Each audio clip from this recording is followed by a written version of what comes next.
Joining me today on yet another episode of The Gray Area, I am joined by a former slam dunk competitor, a former sixth man of the year, and most improved player of the year in the same year in 1999. And he's going into his 13th season as a Dallas Mavericks assistant coach. His name is Darrell Armstrong. Darrell, how you doing today, man? Doing pretty good. How about yourself? Doing good. I appreciate you taking some time with me today. Before we get into anything Mavericks related, now, for folks who don't know, you're a Washington football team fan, and the Dallas Cowboys are about to play Washington on Thanksgiving Day. Now, the Cowboys have already lost to Washington once. Tell the folks why and how you became a Washington football fan. Well, I mean, when I was growing up, we didn't have the DirecTV, the NFL package, things like that. We had CBS and NBC back then, and that's what NFL used to be on. And so in my area, we didn't have the Carolina Panthers at the time, which I'm from Gastonia, North Carolina, about 10 minutes from Charlotte, North Carolina. So we didn't have none of them.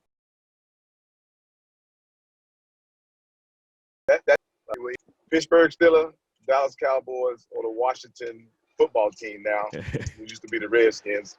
Washington football team was always on TV, so I just fell in love with that burgundy and gold and kept it stepping. If you ever get a chance to get pregame with Darrell, he will always have a joke or two about these Washington football team taking on the Dallas Cowboys. He's had something to cheer about, at least the first time playing the Cowboys. We'll see what happens on Thanksgiving Day. Obviously, it's been a frantic 2019 to 2020 period as far as the NBA season, the new NBA season starting on December the 22nd. Have you had a chance to kind of relax and unwind and kind of get your mind ready again for another NBA grind as you go into your 13th season?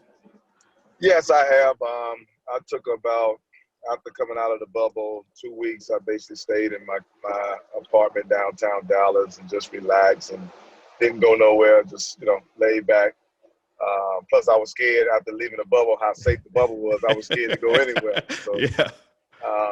But I had a chance to hop on, flights and take off to go see my youngest son play football, high school football in Atlanta at North Cross High School. I had a chance to see him 3 times, which, with the situation going on with us starting back so late, it gave me a chance to at least spend time with my kids. So I had a chance to watch him play. I just finished watching him play this past week. This was my fourth game seeing, and then I went down to Orlando and see my other 3 kids who, we cooked out. We had a good time. We fellowship, and then I took off right back to Atlanta again to go watch my son play. Then I went to Charlotte to go spend a little time, about 4 or 5 days with my mom, and let her just cook for me and just relax there. And then I left my mom. I went to go see my college coach son, both of his sons, Jeff and Jason Capel, who coached for the University of Pittsburgh. Mm-hmm. So, for about 4 weeks, I was just in a hotel, out of hotel, and then staying with my mom, and then staying with my boy, Jason Capel and Jeff, and just fellowshipping with them. And, it gave me a chance to breathe and relax and get ready for once I got back. Went right into the gym doing individual workouts with some of our guys who was there for the next 3 weeks. And now I'm back on the road again. Right. Yeah. Because I'm back doing, like I said, for the first time in probably so many years, I get a chance now to come back and do my turkey giveaway dinner here in Orlando. That's what I'm on my way to now. And then I fly back to Dallas and get ready and get prepared for the up-and-coming season. Kind of, if you could, take us inside the bubble. Obviously, a very unique environment for you and the team. How did you felt like you coped with everything that was going on along with the basketball team as y'all continued to matriculate your way through the NBA bubble this past season? Well, the toughest thing for me was, and it wasn't tough, but it took a toll on your body. I'm old, so people thinking I'm 30 something, but I'm 52 years old. It just took toll on my body the first 48 hours because we had it was about 40 hours that we had to sit in the room and quarantine. And your body ain't used to always laying down or doing this or sitting on the couch all the time. That's the only space that you had to move around. And so I got a little stiff on my back. But other than that, man, it was fantastic. I give it up to the NBA, Disney, all the people who worked so hard to not only provide a safe and clean atmosphere for the players, coaches, and organization members, but to also give us a chance to finish the season and give us a champion, which was the Lakers, and congratulations to them. But it was great because nobody, as from players, caught the COVID. Everything was negative, and so the way that we went into the bubble, like I was just honored and proud to be part of that, historic season. The things that the NBA put out there for us, all the stuff that they had for us to do, and it was golf, which was we had a swimming pool, we had a barbershop built right there on the campus. Yeah. Restaurants that if you want to go eat something extra, if because they fed us 3 times a day, and they put a lot of things out there for us to do, but the biggest thing is finishing the season and getting the champion, which was the Lakers, and so it was great to be part of this historic year in the NBA. We don't have some crazy years with 50-game season, but we never had it where the season broke up and we just had to stop because of COVID-19. So, for the NBA and Disney, they did a great job, and all the people who worked there and who was part of it, helping us get situated and making sure we wear our masks and making sure that we stay in our distance. It was great. And for you, the Mavericks finished 43-32, get bounced in the first round by the Clippers. But obviously the most viral moment of that series, Luka Doncic hitting the buzzer beater to win a game in that series. Talk about the collective feeling that you all had when that shot went through, and Luka, of course, celebrating with his teammates, and what that did for you and your team as part of a confidence for them. Well, for us, it was big. We was always picked the underdog anytime we played against the Clippers. And I'll never forget, me and Sam, we just started. We really wasn't supposed to be standing up. We started standing up because people don't realize we was down 20-something points in that game. And me and Sam, we just started yelling. Trainer Casey Smith kept saying, "Y'all gotta sit down." So we were just going. We was going crazy, and our guys, just the energy that they brought and they had was amazing. I know Tim Hardaway struggled the first half, and the second half he got going, and it was an incredible game. It was fun. It was on Steph's birthday with his brother, his family, and them, and virtual video crowd, and for us to win on that step back 3, we appreciate Kawhi Leonard switching with Reggie Jackson, so we appreciate that. And Luka is special, and for him to hit that shot was just like unbelievable. And what a feeling! I know Seth was pumped up, especially to win a game like that on his birthday with his family and everybody watching, and his wife. And so what a special Sunday it was. Before we touch on Luka, what makes this team and its chemistry special from your vantage point? You work with these gentlemen every single day. What makes this group special as constituted under head coach Rick Carlisle? These guys like each other. I think that has a big part of chemistry in this league, because everybody is an individual when you step off the floor and you step on the floor. They all have the egos. But how can you put these egos together? And our guys really enjoy each other. They really have a good time around each other. And even in the bubble, we was the most talk about. Did I say right? Talkable team. Yeah. Where everybody was talking about us, how our guys was interacting, and how they enjoyed the bubble, and how they was hanging with each other. Doing things with each other. Those things can go a long way, and when you got a superstar like Luka, and one thing about our guys, they know he's going to pass the ball. he's gonna stay with his triple double. For me, if I know a guy like that, you know, I know he's going. It was just like when I played with Baron Davis. I knew Baron was going running a point when I came in the game, so I was just spot up in the corner, and I already know he could see you. Same thing like Luka. Luka already knows the play, what he wanted to do. He can see the floor so well, and a lot of times that's why you see him making those passes and getting guys wide open shots because he sees the floor so well. What makes Luka Doncic special other than what we see on the court? What unique characteristic that he had that reminds you of maybe a player or two that he has that says this is why he is as special as he is? Well, he knows the game. He understands the game. He loves the game. He loves to compete. I think that's the biggest thing. He really enjoys not only being on the floor with the guys, but being in the locker room or hanging with the guys. He's a big kid, and he's young. Sometimes we tend to forget that. He's a big kid, and he's really enjoying it. But the maturity that he has at his age is unbelievable to me because when I had a chance to really talk to him and get a feel of his life, he was playing for Real Madrid, and if people know Real Madrid ain't no joke when it comes to basketball or soccer. They about have a good team. So when he played for Real Madrid, he was 13 years old. So that means the maturity. That's why I saw it. You can see it. I mean, you can see that he knows the game. He learned the game a long time ago, and I just think that's what makes him so special. He's not scared of anybody. He loves the competition. He loves to compete, and he loves that big moment. Yeah. So for me, he's even more special because he'll take a shot that guys won't take at the end of the shot clock or the end of the game or the end of the quarter. He would take it and think he's going to make it. And we've seen him do it already a couple of times in the league. Yeah. Games. Why is coaching such a joy and a passion for you? What made you want to get into coaching and now entering your 13th season, continue to be an assistant coach and part of that grind as the NBA is concerned?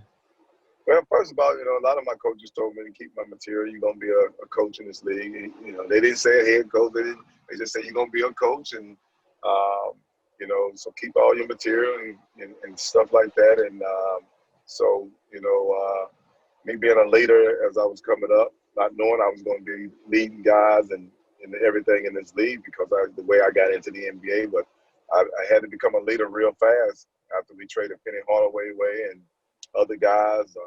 So I became a leader and learned how to lead, and from there, with your point guards and with your role players, usually they the ones who are very special in learning and knowing how to coach. I mean, we had Monty Williams on our team and here when Doc Rivers first started. Now, Monty Williams is a head coach. He's a hell of a head coach, and he does a great job with his guys. Myself, even on the 2006, I laughed because now not only am I a coach, we got Sagana Job, who's a coach for a development coach. It doesn't matter. He's in the NBA as a coach. Mm-hmm. He coaches with Utah. We got Josh Howard is coaching in college in Dallas right now. We got Stackhouse, a college head coach with Vanderbilt. We got Marquise Daniels, who's also a coach with Auburn Tigers. I mean, that's amazing for that many guys. Adrian Griffin, who's on that team, that's 5 or 6 guys right there. Yeah. From our 2016 championship run team that we came up short on, that are coaches. And so it's fun to be around the game. It's fun to teach. It's fun to engage with these guys. For me coming up, it was way different. I didn't have the social media. I didn't have a telephone. I didn't have those things like that. But I had to get in the gym and practice. I had to go outside and play tag football when I was younger and when I was little. It wasn't to stand there and play your PlayStation. That PlayStation wasn't around. Atari was. Activision was. But for us, we had to go outside. When I was growing up, how we watched those guys, inspire us to get better. And by them trying to beat up on each other. And I told you Michael Jordan had to go through Detroit and wait 2 years. After they won, they 2 championships in a row, and then finally when he do get past them, what they do, they don't even shake your hand. They walk right by him. Those things really tie me. This is the edge you have to play with. This is the way you approach the game, and for me to see those guys today, some of them are still bitter, some of them are still mad, but that was the way they played the game. They respect each other. You can talk about them, they can talk about each other, but and say good things, or this is how we play. Hold on 1 second. So, can you hear me? Yes. Okay. So those things really taught me how to get better. I would go out, play pickup basketball 2-on-2 in the backyard, wanting to win, not wanting to lose, trying to be better than my boys. And when we played tackle football, two-hand touch, we was always going at it. And it just taught me how to be tough. It taught me how to, play with an edge and learn how to win. And so for me, those days was always great. And I appreciate the James Worthy, the Sleepy Floyd, the guys who from my hometown.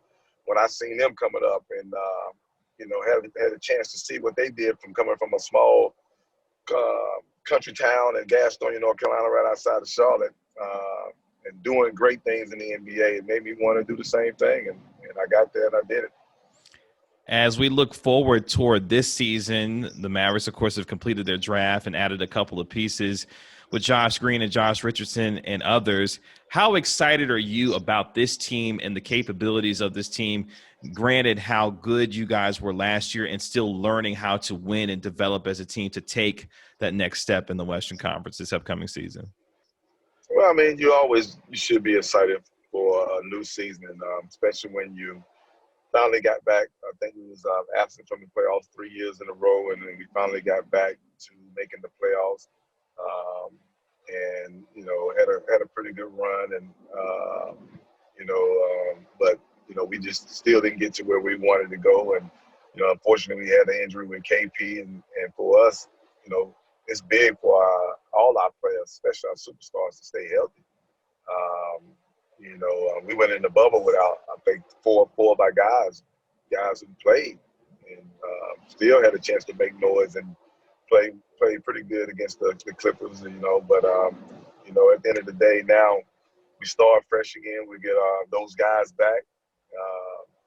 Like I said, we've been in the gym for the last 3 weeks, individual workouts with some of the guys. Everybody's not back, but a lot of those guys like to get in there and get their workout in and start to prepare themselves for the up-and-coming season, because it's going to be here by the time we know it. So at least we know we got a date when we're going to start, December the 22nd. So, it's time to get back in that gym and start that grind again. And, hopefully, God willing, we stay healthy. And because KP was a big miss for us in the bubble. He averaged 30-something points in the bubble. So, for him to go down and not have him, and especially the way he was playing, and it was tough because now everybody's got to pick up their game. But give our guys credit. We continue to fight, even though we know we was missing that piece that we had basically all through the year. But so we're looking forward to it. I think the guys are very excited, ready to go, and so in not even a couple, in about a week, we should be. When the coaches should be in their masks and gloves, getting ready for some workout stuff going on. And but like I said, I'm very excited.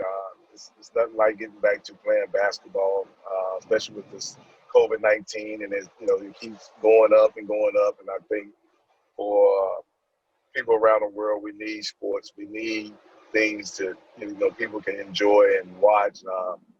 So hopefully we can continue to bring joy to this world with the way we played. And I thought by the way everybody played, all the teams played in the bubble. Even Washington having a little chance of making it.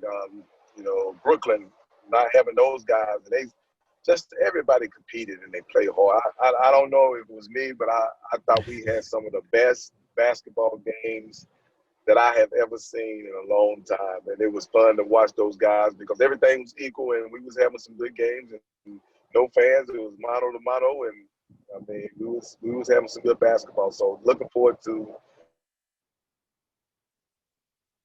we can make that next level, maybe take that next step. Well, I know Mavericks fans and basketball fans alike are excited to see this team get back onto the floor and seeing how this team continues to grow after a successful year last year. He is going into his 13th season as a Mavericks assistant coach, a former most improved and sixth man of the year and former dunk contest. We'll forgive him for being a Washington football fan. We'll forgive him for that. But you can find him on the sidelines all season long. We in town this week on Thanksgiving Day, all right? We'll see if Washington can upset the Cowboys one more time this season. That would not be an upset. Okay? Darrell Armstrong, good enough to join me on the Gray Area Podcast. Darrell, thank you so much for the time. I appreciate it. And hopefully once this pandemic ends, we can catch up again on the floor sometime. Yes, indeed. Appreciate you. Appreciate it.